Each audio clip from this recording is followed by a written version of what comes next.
കേരളത്തിൽ ഓണമായതോടെ തമിഴ്നാട്ടിലെ പൂവിപണിയും സജീവമായിരിക്കുകയാണ്. ഓണവും വിനായക ചതുർത്ഥിയും മുഹൂർത്തങ്ങളുമൊക്കെ അടുത്തടുത്ത ദിവസങ്ങളിലേക്ക് എത്തിയതോടെ പൂക്കളുടെ വിലയിലും കാര്യമായ വർധനയുണ്ട്. തേനിയിൽ നിന്നും സുബിൻ തോമസ് തയ്യാറാക്കിയ റിപ്പോർട്ടിലേക്ക്. മലയാളികൾക്ക് ഒരു ഓണമില്ല. എന്നാൽ ഈ പൂക്കളം നിറയ്ക്കാനുള്ള പൂക്കൾ തമിഴ്നാട്ടിൽ നിന്ന് തന്നെ എത്തണം. ഞാനിപ്പോൾ ഉള്ളത് തമിഴ്നാട്ടിലെ തേനി ജില്ലയിലെ ശീലയംപെട്ടിയിലാണ്. കേരളത്തിലേക്ക് ഏറ്റവും കൂടുതൽ പൂക്കൾ എത്തുന്നത് ഈ ശീലയംപെട്ടി എന്ന് പറയുന്ന പ്രദേശത്ത് നിന്നാണ്.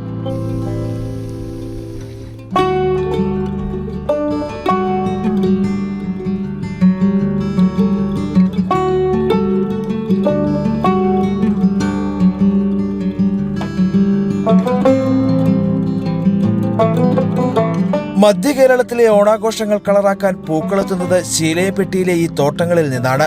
ശീലയംപെട്ടിയിൽ മാത്രം 100 ഏക്കറിലധികം സ്ഥലത്താണ് പൂക്കൃഷി നടക്കുന്നത്. ഇതിനോടകം തന്നെ കേരളത്തിലെ വിപണികളിലേക്ക് ലോഡ് കണക്കിന് പൂക്കൾ എത്തിക്കഴിഞ്ഞു. അതിരാവിലെ തന്നെ കർഷകർ പൂക്കളിർത്ത് ശീലയംപെട്ടിയിലെ ഈ മാർക്കറ്റിലെത്തിക്കും. തുടർന്ന് ലേലവും കച്ചവടവും.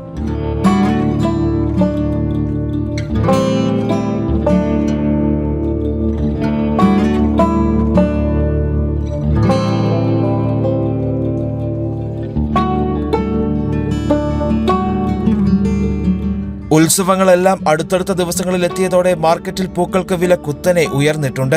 ഓറഞ്ച് ബന്തി 120, മഞ്ഞ ബന്തി 100, ജമന്തി 500, ബട്ടർ റോസ് 400, മഞ്ഞ കളർ ബട്ടർ റോസ് 500, അരളി 350, പനീർ റോസ് 250, വാടാമുല്ല 300, തുളസി 50 എന്നിങ്ങനെയാണ് പൂക്കളുടെ വില. വിലയിലെ കേമൻ മുല്ലയാണ്. 1 കിലോ മുല്ലപ്പൂവിന് 1400 രൂപയാണ് ഇപ്പോഴത്തെ വില.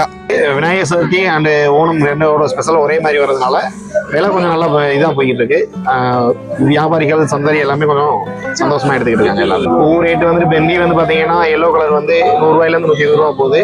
அதே மாதிரி ஓரஞ்சு பார்த்தீங்கன்னா 150 வரைக்கும் போகுது.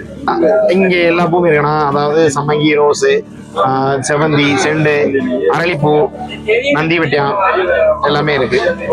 கேரளாவில் வந்து நிறைய மக்கள் வர்றாங்க, வந்து பூ எடுத்துட்டு போய்கிட்டு இருக்காங்க. இன்னும் வந்து ஓணம் இன்னுം 1 വീക്ക് இருக்குல்ல, ஸோ இன்னுം ആൾ நிறைய வர ஆரம்பிச்சிடும். കേരളത്തിൽ നിന്നുൾപ്പെടെ നിരവധി ആളുകൾ ഇവിടെയെത്തി പൂക്കൾ വാങ്ങി മടങ്ങുന്നു.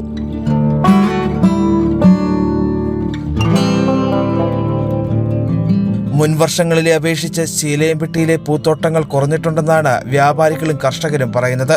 എന്തായാലും ഓണം കളറാക്കാൻ തോട്ടങ്ങളിൽ നിന്ന് ഇനിയും പൂക്കൾ കേരളത്തിലേക്ക് എത്തും.